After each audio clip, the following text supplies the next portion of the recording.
مصحف اس طرح کے اشعار پڑھے جاتے ہیں، میں آپ کو بتاتا ہوں کہ لحد میں نے جو مولا علی کا نام لیا، قسم خدا کی فرشتے سوال بھول گئے.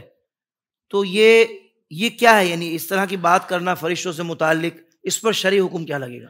یاد رکھیے گا، ایسا کہنے والا جو فرشتوں سے متعلق یہ کہہ رہا ہے کہ وہ سوال بھول گئے، یہ جو ہے وہ درست نہیں ہے، بلکہ جو ہے وہ ایسا کہنے والا تجدید ایمان کرے. اللہ اور جو ہے وہ اگر کسی مجلس کے اندر پڑھا گیا ہے اور لوگ جو ہے وہ داد دے رہے ہیں ایسے شخص کو، تو ان سب پر یہی حکم لگے گا کہ وہ تجدید ایمان کرے. اتنا سخت مسئلہ ہے اتنا یہ؟ سخت مسئلہ ہے. اوہ، اور یہ یاد رکھیے گا کہ صحابہ کرام علی مردوان کی ذوات اقدس اور اسی طریقے سے اہل بیت اعظام کی نفوس قدسیہ، یہ ہمارے ایسے اشعار یہ ان چیزوں کی محتاج نہیں ہیں.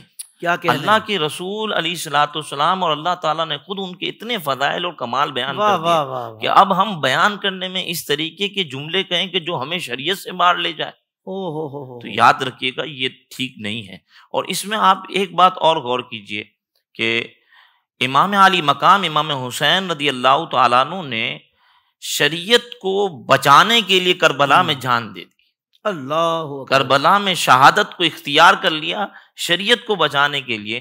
تو وہ کیا ہماری اس طریقے کی جو تعریف ہے، اس طریقے کی توصیف ہے، اس کو برداشت کریں گے کہ جو ہے وہ شریعت کے خلاف ہو؟ وہ کیسے اس کو پسند کریں ہائے گے؟ ہائے ہائے ہائے، وہ ان چیزوں کو پسند نہیں کر سکتے، کیونکہ وہ تو اپنے نانا کے دین کو بچانے کے لیے کھڑے ہوئے تھے، اور اس کے لیے جو ہے وہ امام علی مقام نے جان دے دی، حضرت مولا کائنات نے شہادت کو اختیار کیا، صحابہ کرام شہید ہو گئے.